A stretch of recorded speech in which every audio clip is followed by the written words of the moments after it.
And let me tell you, the harsh truth, overthinking is just fear pretending to be smart. You're not stuck because you don't know what to do. You're stuck because you're too scared to do it. Get back. And while you're sitting there replaying every what if in your head, someone else is out there taking action, failing, learning, and winning. Back. The only question is this: are you going to keep thinking about the life you want? Back. Or are you finally going to do something about it? Overthinking is one of the most deceptive habits we fall into because it disguises itself as intelligence. We tell ourselves that the more we analyze, get back, the more prepared we'll be, but what's really happening is paralysis. The truth is, overthinking is just fear in a different outfit. Back. You're not double checking details because you're disciplined. You're stalling because you're scared. Fear of rejection, fear of judgment, fear of messing up. Back. It all sits underneath the endless loops of what if and should I. When you peel it back, you realize overthinking is not a thinking problem. It's a courage problem. And courage isn't born from clarity. Back. It's born from choosing to act in spite of the unknown. Think about the last time you stayed stuck on a decision for days, weeks, or even months. Did the extra time make you more certain? Back. Or did it make you more anxious? Chances are it only created more doubts, more scenarios, and more noise. Overthinking is like quicksand. The more you struggle inside your head, the deeper you sink. Take it back. It convinces you that you're making progress when in reality you're running laps inside your own brain. This mental loop is comfortable because it lets you avoid the discomfort of failing in the real world. Back. But comfort doesn't create growth. Discomfort does. Overthinking feels safe, but safety is often the biggest threat to your potential. The problem is that fear is persuasive. That whispers that if you just think a little longer, you'll discover the right choice, the flawless path, the guarantee of success. But that path doesn't exist. Back. Success has never come from someone who thought their way into perfection. It has always come from people willing to take messy action, learn from it, and keep going. Back. The people who move the fastest are not the ones who think the longest. They're the ones who accept that mistakes are part of the journey. Overthinking is an attempt to protect yourself from pain, but in trying to avoid the sting of failure, you end up enduring the slow burn of regret. Fear shows up in many forms, and overthinking is just one of them. Sometimes it looks like endless research. Back. Where you keep gathering information but never use it. Sometimes it looks like perfectionism, where you keep polishing an idea until it never leaves the notebook. Back. Sometimes it looks like waiting for the right time, which is really just waiting for fear to magically disappear. But here's the truth: fear never leaves. You don't conquer fear by avoiding it. Back. You conquer it by walking with it. The longer you let fear dictate your decisions, the more it trains your brain to avoid action. And the more you avoid action, the stronger fear becomes. It's important to understand that action is the only antidote. Thinking more won't cure fear. Reading another book won't cure fear. Waiting until you feel ready won't cure fear. Back. Only doing the thing you're afraid of will break its power. Overthinking is like standing at the edge of a pool, dipping your toe in the water over and over again, convincing yourself you'll feel ready to jump. Back, but you never do. The only way to swim is to dive in. And once you're in, you realize the water isn't as terrifying as your imagination made it out to be. The leap feels harder than the landing. Get back. And the thought of failure is often worse than the actual experience of it. Think about how much energy is wasted on imaginary outcomes. We picture failure before it even happens. We rehearse conversations in our heads that never occur. We envision rejection before anyone has even said no. Overthinking drains the energy that could have been used to build, create, or execute. Back. It's like carrying bags of bricks on your shoulders everywhere you go, only to realize none of the weight was real. That energy, when redirected into action, becomes momentum. And momentum is what creates confidence. Back. You don't think your way into confidence, you act your way into it. Each step forward proves to you that you can handle more than your fear suggests. Back. The irony is that overthinking makes us feel like we're protecting ourselves from pain, when in reality it guarantees a different kind of pain, the pain of stagnation. Back. You avoid failure but end up failing by default because you never try. You avoid rejection but end up rejecting yourself every time you let fear win. Back. You avoid discomfort but end up living in the greater discomfort of wasted potential. The cost of overthinking is not just lost time, it's lost opportunities, lost growth, lost experiences that could have shaped you. Every moment you spend trapped in thought is a moment stolen from action.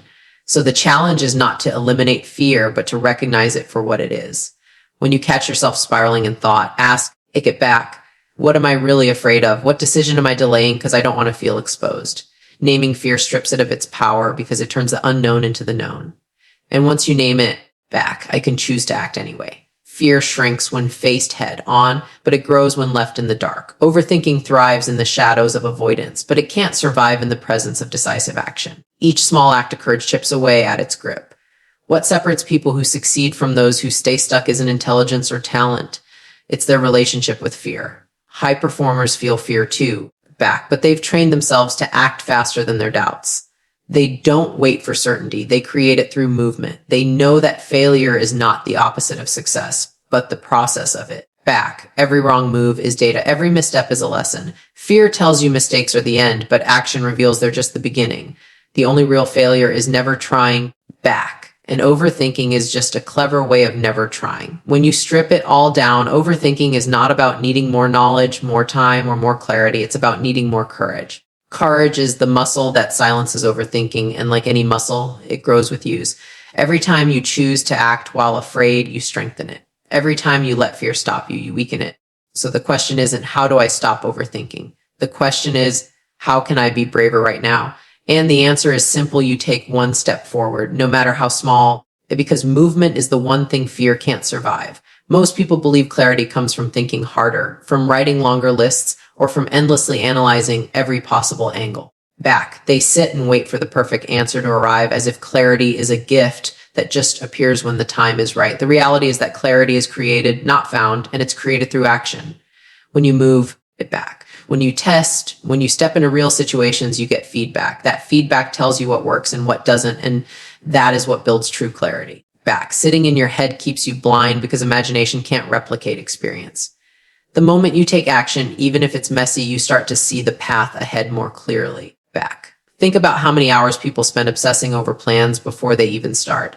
They make spreadsheets, they write journals, they brainstorm scenarios, and yet they remain in the same spot. The truth is, no matter how much you prepare, you'll never anticipate every variable. Life doesn't unfold on paper, it unfolds in real time. The market reacts, people respond, unexpected challenges show up, and opportunities you never predicted suddenly appear. None of that can be discovered by overthinking on the sidelines. You only discover it by stepping in, by taking imperfect action and by learning directly from reality. Clarity is often confused with certainty, but they are not the same thing. Certainty is a myth. It suggests you'll know exactly what will happen before you act, and that has never been true for anyone. Clarity, on the other hand, grows as you move forward. It's like driving at night with headlights. You don't see the entire road from the start, but you see enough to keep moving. The further you go, the more the road reveals itself. That's how action works. You don't start with a full map, you earn it through progress. The mistake is waiting until you have the entire map before you start. When people hesitate to take action, it's usually because they think their first step has to be perfect. They imagine that one wrong move will ruin everything, so they stall. But clarity doesn't come from perfection, it comes from iteration. Every move you make, whether right or wrong, gives you information that sharpens your vision. It's like tuning a radio. At first it's all static, but each adjustment brings the signal into focus. The static doesn't mean you're failing. It means you're getting closer to clarity. And without taking the first step, you never even touch the dial. This is why action beats overthinking every time. Overthinking feels safe, but it keeps you blind. Action feels scary, but it opens your eyes. Every time you take a step, claps possibilities into realities, you stop living in the world of what if and start dealing with what is. And that shift is powerful because reality is always simpler than imagination. In your head, problems are bigger, risks are scarier, and failure feels permanent. In reality, most problems are solvable. Risks are smaller than they seem, and failure is just feedback. The act of doing strips fear of its exaggeration and replaces it with facts. Think about anyone you admire who has achieved something meaningful. None of them gained clarity by waiting around for certainty. They acted it back, they tried, they tested, they failed, and through that messy process, they figured out what worked. Entrepreneurs don't wait to know the perfect business model. They launch, adjust, pivot, and refine. Athletes don't wait to feel ready for competition. They train, compete, learn, and improve. Writers don't wait for the perfect idea. They write, rewrite, and discover their voice along the way. Clarity is never a prerequisite, it is always a result. The mind loves the illusion of control, which is why overthinking feels addictive. You tell yourself you're working on it, when really you're avoiding the discomfort of the unknown. But clarity will never come from thinking alone, because thought without movement has no data. It's like trying to solve a puzzle without ever touching the pieces. You can theorize all you want, but you won't know what fits until you start moving parts around. Action gives you that data back, and each piece of data clears away a little more confusion.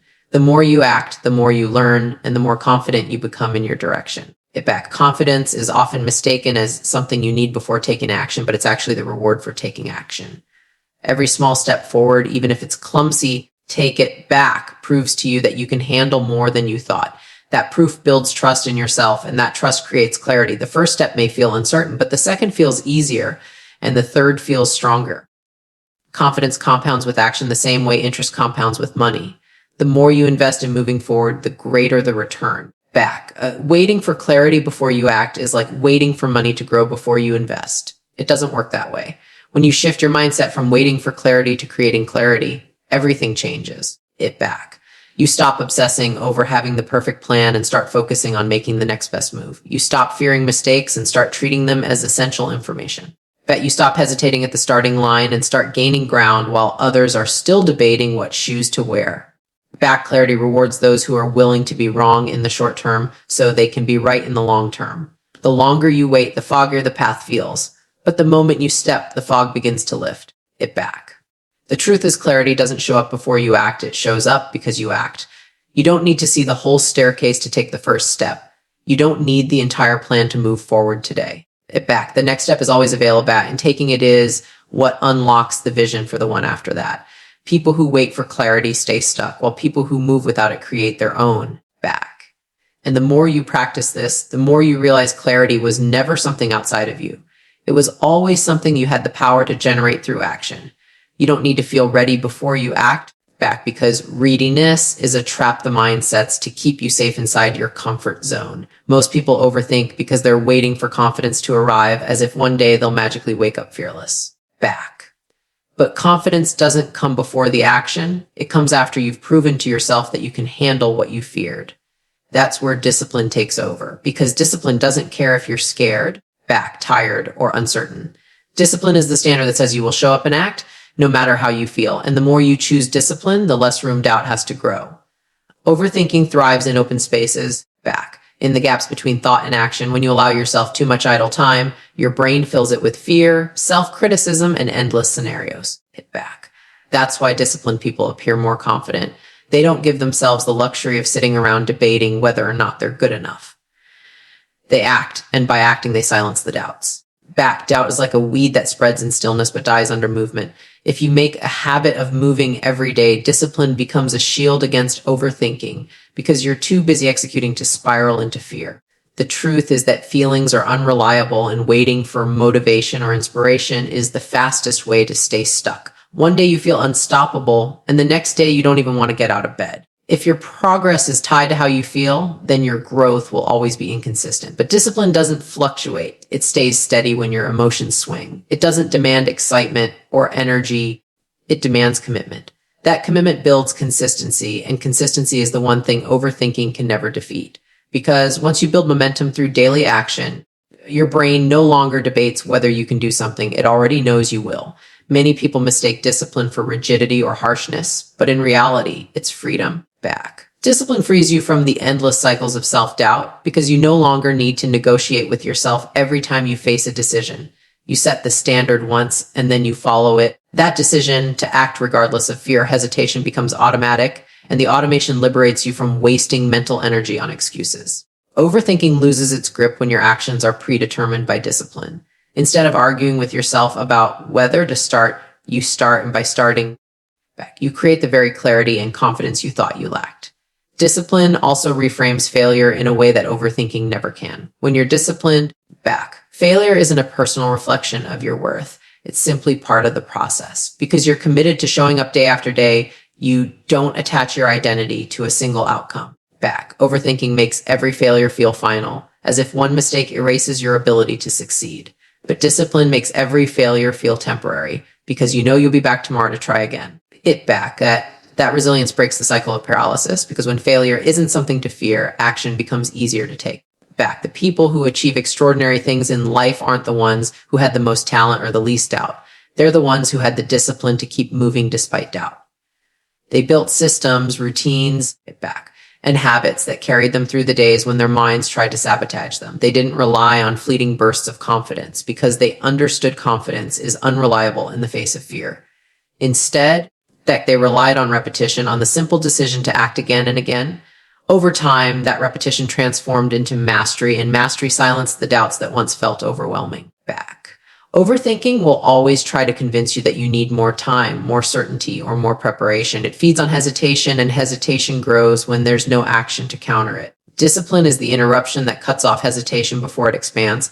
It doesn't give you a chance to spiral into what if, because the action is already decided. Back. It's like having a contract with yourself that cannot be broken. That contract removes the emotional negotiation that drains so many people because you don't need to feel like doing it. You just do it. Back. And every time you follow through, your trust in yourself grows stronger. Trust is a critical byproduct of discipline, and it's something overthinking will never give you. It back. Overthinking convinces you that thinking harder will make you safer, but it actually erodes your self-trust. You stop believing in your ability to handle challenges because you never give yourself the chance to prove it. Back. Discipline restores that trust by showing you that even when you're afraid or uncertain, you can still follow through. And when you trust yourself, overthinking has less power. Back, because you already know you can face whatever happens. Trust turns fear into something manageable instead of something paralyzing. The more you practice discipline, back, the more you realize that doubt and fear don't need to disappear before you act. They can ride along with you, but they no longer get to steer the wheel. You stop waiting for silence in your head and start moving with the noise. And ironically, the noise quiets once you're in motion. Doubt doesn't survive repeated action. It only survives avoidance. It back, the very thing you think you need to eliminate before you act is the very thing that disappears once you act. Discipline is the bridge between fear and freedom. Back, because it carries you forward even when fear screams at you to stop. Ultimately, the battle against overthinking is not about controlling every thought. It's about mastering your actions. Back. You can't stop doubts from appearing, but you can stop them from deciding your future. Discipline ensures that when doubt shows up, it doesn't get the final say. The choice to act consistently, back, regardless of fear or hesitation, dismantles the cycle of overthinking one step at a time. With every disciplined action, back, you reclaim control from your thoughts and prove that your future is built not on how much you think, but on how much you do. The people who achieve the most are rarely the ones who start perfectly. They are the ones who start anyway. Progress has always loved imperfection because it rewards those who take messy steps instead of waiting for flawless ones. Perfection is seductive because it makes you feel safe. Back. Like if you just plan a little longer, you can avoid pain. But perfection is procrastination wearing a mask of productivity, and while you're polishing, someone else is acting. Action, even if it's sloppy, moves you forward while perfection keeps you stuck in place. Every imperfect attempt creates momentum, and momentum matters more than flawless execution. Momentum is the silent force that overthinking cannot compete with. Back. When you take consistent steps, even small ones, you build energy that compounds over time. That energy makes it harder to stop because each action naturally fuels the next. It back. Imperfect action builds confidence because it shows you that results are born from doing, not from thinking about doing. Meanwhile, perfection drains confidence because you spend more time doubting than trying. Back. The irony is that chasing perfection makes you weaker, while embracing imperfection makes you stronger. Strength doesn't come from getting it right, it comes from getting it done. Think about how children learn. Back. They don't sit around waiting until they know how to walk flawlessly before taking their first step. They stumble, fall, and get back up, and each imperfect attempt moves them closer to mastery. Adults forget this simple truth and replace curiosity with fear of failure. They become so afraid of falling that they never take a step at all.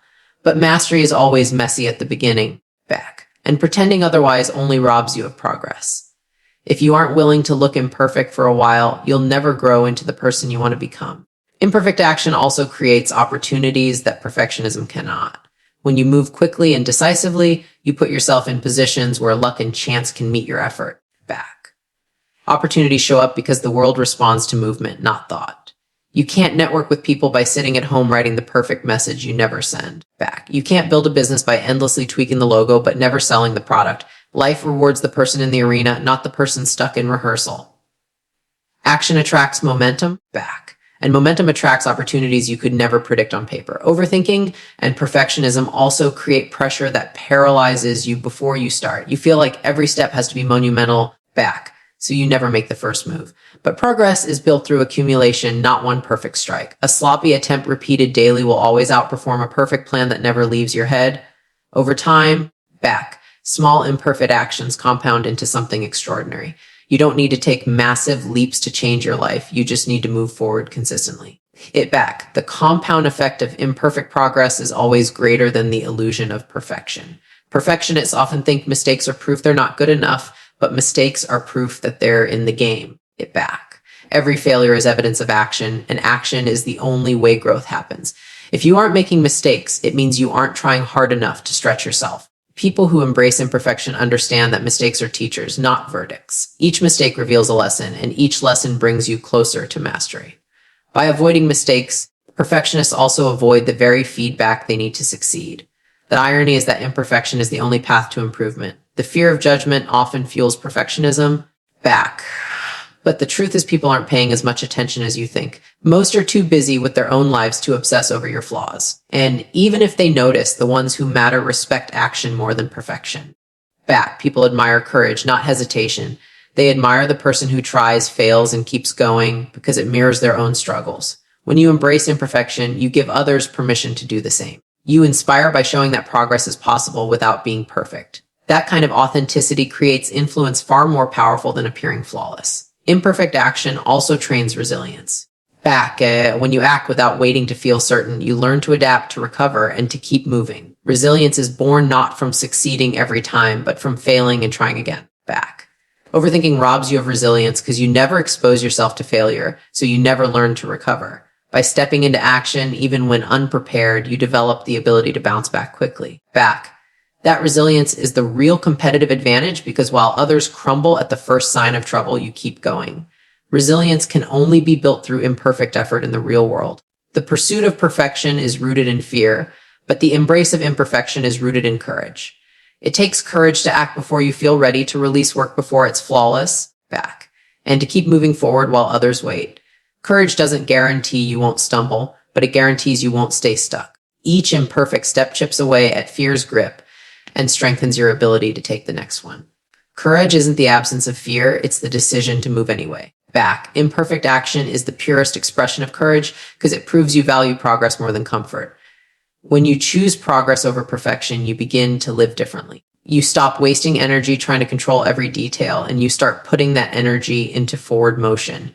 You stop fearing mistakes and start using them as fuel. You stop comparing yourself to people who appear perfect, and you start creating results that speak louder than appearances. Life opens up when you move because movement is what transforms potential into reality. Back. Imperfection isn't something to hide from. It's the very doorway to growth, to opportunity, and to success.